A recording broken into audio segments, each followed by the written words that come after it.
سرکار غوث اعظم کی منقبت پیش کر رہا ہوں، سماعت فرمائیں اور ذرا ایک مرتبہ محبت کے ساتھ درود پاک پڑھ لیجیے۔ اللہم صلی وسلم علی سیدنا مولانا محمد وعلی آل سیدنا مولانا محمد بعدد کل شیء معلوم لک ربی ارنی بجمالک غسلی یا رسول اللہ یا رسول اللہ۔ بڑی شفقت دکھائی ہے جناب غوث اعظم نے۔ ایسے نہیں، ذرا سڑک پر کہیں سبحان اللہ۔ اسٹیج والے یہ سوچ رہے ہیں کہ سامنے والوں کی ذمہ داری ہے اور سامنے والے سوچ رہے ہیں کہ اسٹیج والوں کی ذمہ داری ہے۔ اب اس طرح نبھے گا یہ رشتہ محبت، اب اس طرح نبھے گا یہ رشتہ محبت، کچھ تم قدم بڑھاؤ کچھ ہم قدم بڑھاؤ، دونوں محنت کریں گے، میں بھی کروں گا آپ بھی کریں گے۔ سبحان اللہ۔ بڑی شفقت دکھائی ہے جناب غوث اعظم نے، بڑی شفقت آئی ہے جناب غوث اعظم نے، میری بگڑی بنائی ہے جناب غوث اعظم نے، میری بگڑی بنائی ہے جناب غوث اعظم نے، بڑی شفقت دکھائی ہے جناب غوث اعظم نے۔ اور شعر ملاحظہ فرمائے، جہاں میں دوسرا اب غوث اعظم ہو نہیں سکتا۔ یہ سرکار غوث اعظم رضی اللہ تعالی عنہ کی شان ہے۔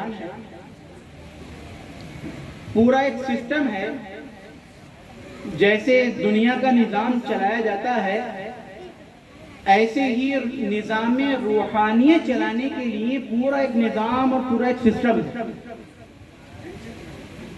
دنیا کا نظام چلانے کے لیے، ایک ملک کا نظام چلانے کے لیے پردھان منتری کی ضرورت ہے، ایک اسٹیٹ کا نظام چلانے کے لیے مکھیہ منتری کی ضرورت ہے، ایک شہر کا نظام چلانے کے لیے D M, S P C D, A D M C D, S S P, سب کی ضرورت ہے۔ ایک چھیتر کا نظام چلانے کے لیے ایس او، تھانے دار، کوتوال، ان سب کی ضرورت ہے۔ ایسے ہی اللہ رب العزت نے نظام روحانیت چلانے کے لیے رسولان اعظام کو بھیجا، انبیاء اکرام کو بھیجا، صحابہ اکرام ہیں، اہل بیت اعظام ہیں، اغواث ہیں، اقطاب ہیں، ابدال ہیں، اولیاء ہیں، علماء ہیں، صلحاء ہیں۔ تو اللہ رب العزت نے نظام روحانیت چلانے کے لیے پورا ایک سسٹم بنایا ہے، پورا ایک نظام بنایا ہے۔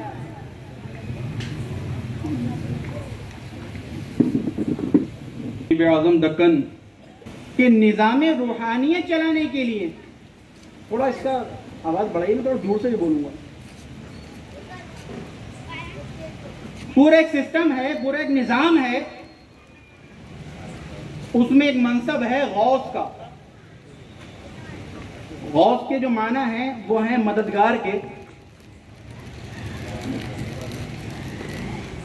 صبح قیامت تک چونکہ یہ نظام روحانیت چلنا ہے تو غوث پیدا ہوتے رہیں گے، غوث آتے رہیں گے، لیکن یہ تمام بزرگانی دین، تمام اولیاء اللہ، تمام اکابرین کا یہ متفقہ فیصلہ ہے کہ سرکار عبدالقادر جیلانی کے بعد صبح قیامت تک غوث تو پیدا ہوتے رہیں گے، لیکن عبد القادر جیلانی کے بعد صبح قیامت تک کوئی دوسرا غوث اعظم پیدا نہیں ہو سکتا۔ یہ سرکار غوث اعظم کی خصوصی شان ہے۔ غوث تو پیدا ہوتے رہیں گے کیونکہ نظام روحانیت چلنا ہے، لیکن غوث اعظم پیدا نہیں ہوگا۔ یہ سرکار غوث اعظم کی خصوصی شان ہے۔ بس اتنا سمجھ لینے کے بعد اب شعر ملاحظہ فرمائیں۔ جہاں میں دوسرا اب غوث اعظم ہو نہیں سکتا، نرالی شان پائی ہے جناب غوث اعظم نے، نرالی شان پائی ہے جناب غوث اعظم نے، میری بگڑی بنائی ہے جناب غوث اعظم نے۔ اور شعر ملاحظہ فرمائے کہ کرامت بارہا دیکھی ہے ان کی اہل ایمان نے۔ کون سی کرامت دیکھی ہے؟ سیدنا سرکار غوث اعظم رضی اللہ تعالی عنہ کی ایک بہن تھی، وہ غریب تھی اور سرکار غوث اعظم بہت مالدار تھا۔ اتنے مالدار تھے کہ آپ کا جبہ، آپ کی دستار بھی بہت قیمتی ہوا کرتی تھی۔ اب وہ کتنے مالدار تھے میں نے پچھلے سال اسی اجلاس میں بتایا تھا، وہ یوٹیوب پر میری تقریر موجود ہے، سن لیجیے گا۔ سرکار غوث اعظم بہت مالدار تھے، تو سرکار غوث اعظم کی بہن نے، ہمشیرہ نے، آپ کی سسٹر نے یہ سوچا کہ اپنے بیٹے کو سرکار غوث اعظم کے پاس چھوڑ دیتی ہوں، بھائی کے پاس چھوڑ دیتی ہوں۔ بھائی کے پاس رہے گا تو بڑھیا بڑھیا مال کھائے گا، مرغا بکرا کھائے گا تو یہ بھی ذرا صحت مند ہو جائے گا، بھاری بھرکم ہو جائے گا۔ بھائی کے پاس بیٹے کو چھوڑا اور چلی گئی۔ کچھ وقت گزرا، کچھ دن، کچھ مہینے گزرے، یہ ہوا کہ لاؤ اپنے بیٹے کو دیکھ کر آؤں کیسا ہوا۔ اب بہن بھائی کے یہاں آئی اور آ کر دیکھا کہ بیٹے کو جتنا بھاری چھوڑ کر گئی تھی اس سے بھی ہلکا ہو گیا، بجائے اس کے کہ وہ اور بھاری ہو جاتا اور ہلکا ہو گیا۔ ایک مثال کے طور پر اگر 50 کلو کا چھوڑ کے گئی تھی تو 40 کا ہی رہ گیا۔ افسوس میں آ گئی، سوچ میں آ گئی، یہ کیا ہوا؟ میں تو اس لیے چھوڑ کر گئی تھی کہ بھاری ہو جائے، یہ تو اور ہلکا ہو گیا۔ خیر سوچا کہ دیکھتے ہی کھانے کا وقت کیا ہوتا ہے۔ اب جب کھانا کھانے بیٹھے تو سرکار غوث اعظم نے کیا کیا کہ اپنی تشت میں، اپنے پیالے میں آپ نے مرغا اتارا اور وہ کھانا شروع کر دیا، اور اپنے بھانجے کو سوکھی روٹی دے دی۔ اب بہن سے برداشت نہیں ہوئی، ایک تو اس کی ماں اور پلس عورت۔ بولو بھائی، کہہ ہی دیا کہ بھائی یہ کیا کر رہے ہیں؟ میں نے تو اس لیے چھوڑا تھا کہ ماموں کے ساتھ رہے گا تو اچھا مال کھائے گا، آپ خود مرغا کھا رہے ہیں اور اپنے سامنے بٹھا کر اسے سوکھی روٹی کھلا رہے ہیں۔ اللہ اکبر!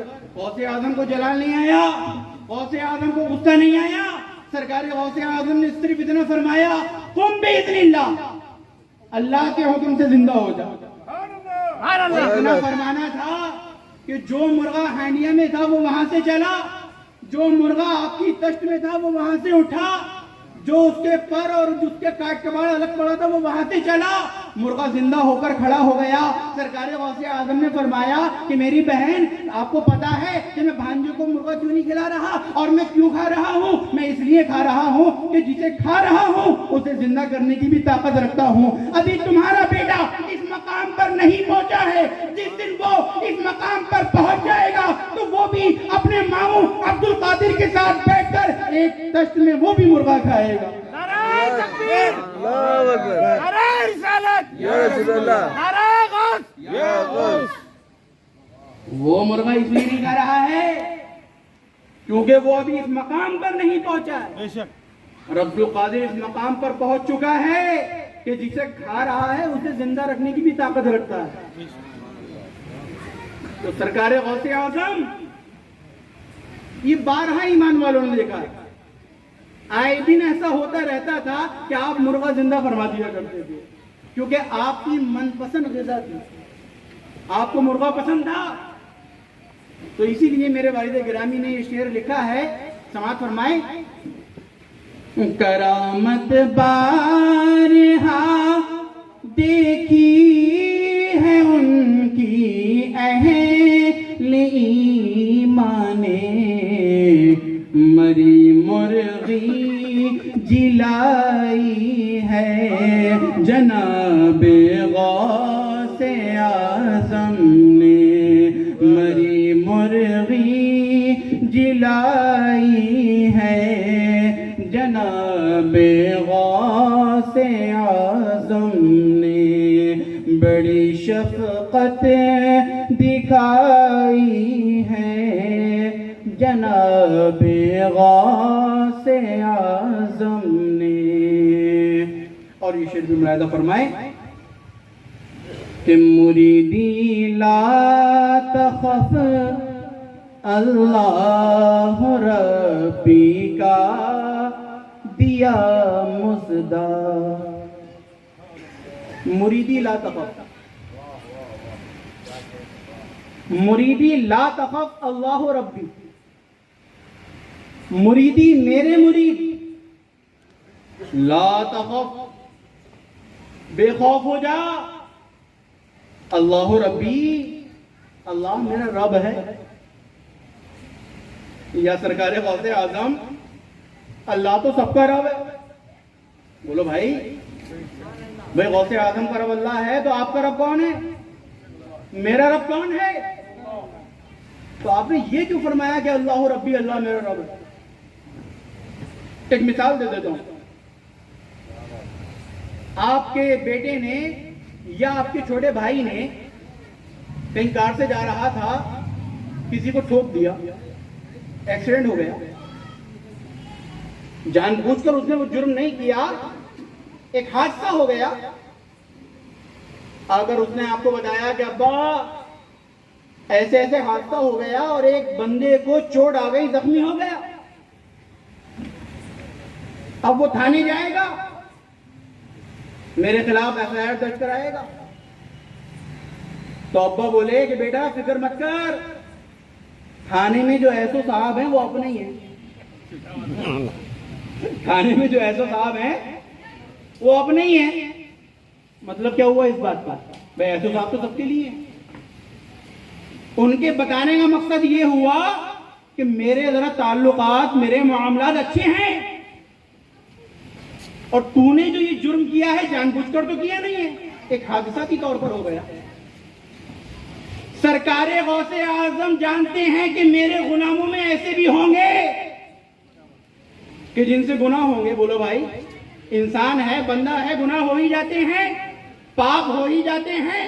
سرکار غوث اعظم نے اپنے غلاموں کو تسلی دی ہے، اپنے مریدوں کو تسلی دی ہے کہ اے میرے غلاموں، اگر تھوڑے بہت گناہ ہو جائیں، تھوڑے بہت پاپ ہو جائیں تو پریشان ہونے کی ضرورت نہیں ہے، اللہ ربی اللہ میرا رب ہے، یعنی میدان قیامت میں اگر میرے غلام میرے پاس آ کر سفارش کی گزارش کریں گے تو میں رب تعالیٰ کی بارگاہ میں اپنے غلاموں کی سفارش فرماؤں گا، اپنے غلاموں کی شفاعت فرماؤں گا۔ سبحان اللہ، اللہ ربی اللہ میرا رب ہے،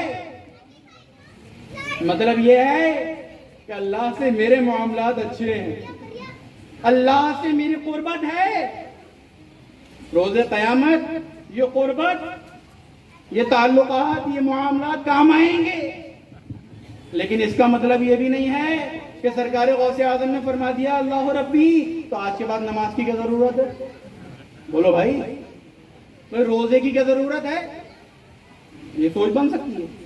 نہیں، آپ کو مکمل شریعت پر عمل کرنا پڑے گا، اس کے بعد بھی تو کوئی گارنٹی نہیں ہے کہ آپ سے گناہ نہیں ہوں گے۔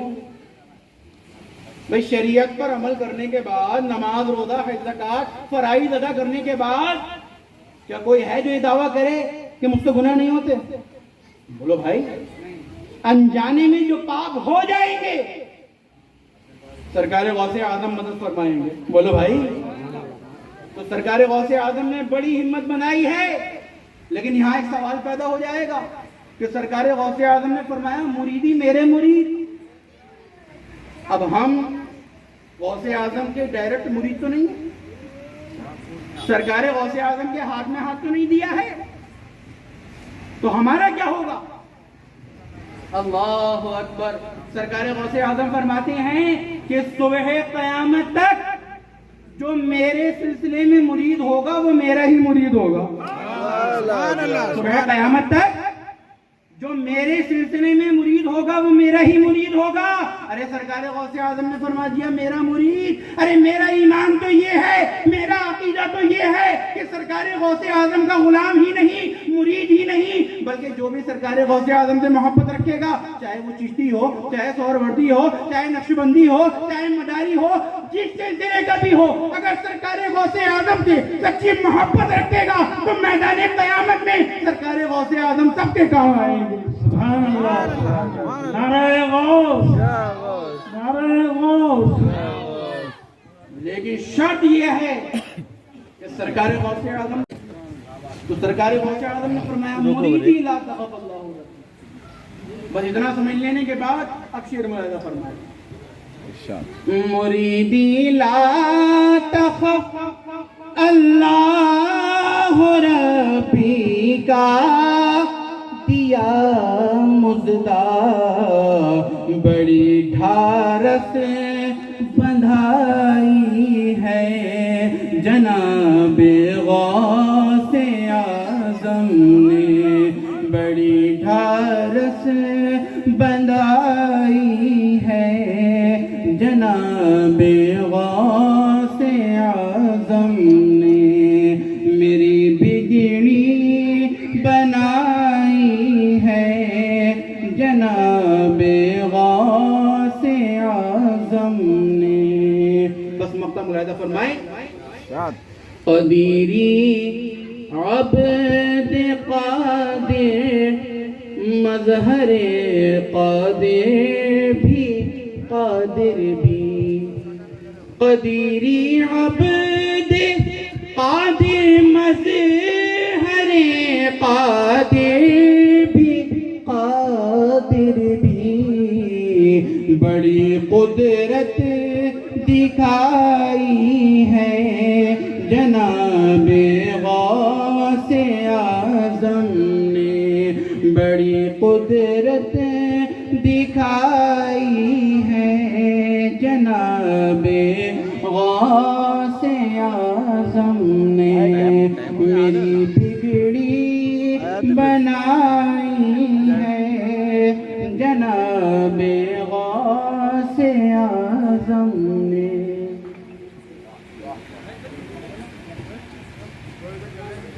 سیدنا مولانا محمد وعلى آل سيدنا مولانا محمد بعدد كل شيء معلوم لك ربي ارني بجمالك غسلي يا رسول الله يا رسول الله يا رسول الله۔ حضرات، رب کائنات قرآن کریم میں ارشاد فرماتا ہے، مشہور و معروف سورت ہے، بچے بچے کو یاد ہوتی ہے اور اکثر ہم نماز میں بھی پڑھتے ہیں، قل هو اللہ احد۔ قل، اے محبوب آپ فرمائیے، هو اللہ احد، وہ اللہ ایک۔ اے محبوب آپ فرمائیے، وہ اللہ ایک۔ تھوڑا سا اس کو بڑھا دیں۔ کائنات کا سب سے بڑا اعلان ہوا،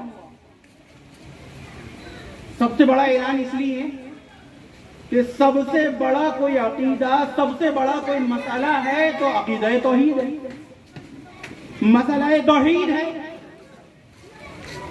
کائنات کا سب سے بڑا اعلان ہوا، اللہ کی وحدانیت کا اعلان ہو رہا ہے۔ اللہ تعالیٰ کیا فرما رہا ہے؟ اے محبوب آپ فرمائیے یہ اعلان پیارے نبی سے کیوں کروایا گیا؟ یہ اعلان رب تعالیٰ خود بھی تو فرما سکتا تھا۔ بولو بھائی، رب تعالیٰ یہ اعلان خود بھی تو فرما سکتا تھا۔ تعالیٰ نے فرمایا قل اے محبوب آپ فرمائیے۔ اچھا، ہمارے یہاں کوئی بات بڑا کہے تو بات بڑی ہوتی ہے، اور وہی بات اگر چھوٹا کہے تو بات چھوٹی ہوتی ہے۔ ظاہر سی بات اصول ہے۔ آپ کے پڑوس میں شادی تھی، جس کے گھر میں شادی تھی اس نے دعوت نامہ تیار کرایا۔ آپ کیا بولتے ہیں اسے؟ رقہ بولتے ہیں نا جی تو اتنے سال سے حیدرآباد آ رہا ہوں، تھوڑی بہت حیدرآبادی میں نے بھی سیکھ لی ہے۔ اس نے رقہ لے کر ایک بچے کو بھیج دیا دعوت نامہ لے کر۔ آپ نے دعوت نامہ واپس کر دیا، ادھر پھر واپس لے کے جائے، ہم نہیں آئیں گے تمہارے یہاں۔ گھر کے بڑے نے فیصلہ کیا کہ بھائی بچے کا دعوت نامہ واپس کر دیا، لاؤ میں لے کر جاتا ہوں۔ گھر کا بڑا دعوت نامہ لے کر آیا، آپ نے سر پر رکھا، آپ نے کہا کہ اب میں دعوت میں آؤں گا۔ کیوں بھائی؟ شادی وہی ہے، شادی کی تاریخ وہی ہے، شادی کا دن وہی ہے، رقہ وہ دعوت نامہ وہی ہے، اب آپ نے دعوت کیوں قبول کر لی؟ فرق آ گیا چھوٹے بڑے کا۔ گھر کا چھوٹا دعوت نامہ لے کر آیا، آپ نے منع کر دیا، گھر کا بڑا دعوت نامہ لے کر آیا، آپ نے قبول کر لیا۔ کیوں کہ بات بڑا کہے تو بات بڑی ہوتی ہے، بات چھوٹا کہے تو بات چھوٹی ہوتی ہے۔ اے اللہ، اے میرے خالق و مالک، تو سب سے بڑا ہے، تیری ذات سب سے بڑی ہے، سبحان اللہ، سبحان تیری اللہ۔ بات سب سے بڑی ہے۔ تیرے محبوب کے کہنے سے بھی ہم نے مان لیا تو ایک ہے، اگر تو فرما دیتا کہ ایک ہوں میں تو تیرے کہنے سے نہ مانتے ہم۔ بولو بھائی، اگر اللہ تعالیٰ فرما دیتا انا اللہ احد، میں اللہ ایک ہوں، تو کیا ہم اللہ کے کہنے سے ایک نہ مانتے؟ بالکل مانتے۔ لیکن بے ایمانی دیکھیں، ہمارے اوپر الزام لگایا جاتا ہے کہ ہم نبی کو خدا کی برابر سمجھتے ہیں، نبی کو خدا کی برابر کر دیتے ہیں۔ یاد رکھو، ہم نبی کو خدا نہیں سمجھتے، ہم نبی کو خدا سے بڑا نہیں سمجھتے، ہم نبی کو خدا کی برابر نہیں سمجھتے، ہم تو پیارے نبی کو محبوب خدا سمجھتے ہیں، حبیب خدا سمجھتے ہیں۔ سبحان اللہ، سبحان اللہ۔ ہم خدا نہیں سمجھتے، ہم محبوب خدا سمجھتے ہیں۔ اللہ نے اپنے محبوب سے فرمایا قل اے محبوب آپ فرمائیے۔ اے اللہ، تو نے اپنے محبوب سے کیوں کہلوایا؟ کیونکہ اللہ تعالی عالم الغیب والشہادہ، اسے پتہ تھی کہ آنے والے وقت میں ایسے ایسے بے ایمان بھی پیدا ہوں گے کہ میری بات اور پیارے نبی کی بات الگ الگ کر دیں گے، کہ پیارے نبی کی بات اللہ کی بات نہیں ہے، اللہ کی بات الگ ہے، پیارے نبی کی الگ ہے۔ لیکن اللہ نے یہ مسئلہ ختم کر دیا، قرآن کریم میں جا بجا قل فرمایا، قل اے محبوب آپ فرمائیے، قل اے محبوب آپ فرمائیے، قل اے حبیب آپ فرمائیے۔ یہ کہہ کر اللہ تعالیٰ نے ساری انسانیت کو بتا دیا کہ اے لوگوں، میرے محبوب کو مجھ سے جدا نہ سمجھنا، مجھ سے الگ نہ سمجھنا، بلکہ جو بات جو کلام میرے محبوب کی زبان سے نکلتا ہے وہ کلام خدا کا ہوتا ہے، زبان مصطفیٰ کی ہوتی ہے۔ کلام خدا کا ہوتا ہے، زبان مصطفیٰ کی ہوتی ہے۔ اسی لیے فرمایا قل اے محبوب آپ فرمائیے هو اللہ احد، وہ اللہ ایک ہے۔ ارے شان محبوبیت تو دیکھیں، اللہ کا اپنے محبوب سے پیار تو دیکھیں کہ کائنات کا سب سے بڑا اعلان ہو رہا ہے اور محبوب کی زبان سے ہو رہا ہے، محبوب کے انداز سے ہو رہا ہے۔ کیا شان محبوبیت کہ پیارے نبی کا کلام اللہ کا کلام، پیارے نبی کی ادائیں اللہ کی ادائیں۔ اب کئی لوگوں کو مروڑ پیدا ہو گیا ہوگا دیکھو ملا دیا انہوں نے اللہ سے خود نبی کو. ہو سکتا ہے کوئی مفتی صاحب صبح کوئی فتویٰ دے دیں, لیکن جب وہ فتویٰ دیں گے ان سے پہلے میں آپ کو دلیل دے دیتا ہوں قرآن کریم سے. 9واں پارہ ہے, 9ویں پارے کا 4واں پاؤ ہے, 4تھے پاؤ کا 2سرا رکوع ہے. رب کائنات ارشاد فرماتا ہے فَلَمْ تَقْتُلُوهُمْ وَلَكِنَّ اللَّهَ قَتَلَهُمْ وَمَا رَمَيْتَ إِذْ رَمَيْتَ وَلَكِنَّ اللَّهَ رَمَى. ذرا محبت سے کہہ دیجیے سبحان اللہ. ایک جنگ کے موقع پر پیارے آقا علیہ الصلوۃ والسلام جب سامنے سے کفار و مشرکین آئے اور وہ تیر اندازی کرتے ہوئے آئے, پیارے نبی پر تیر چلاتے ہوئے آئے,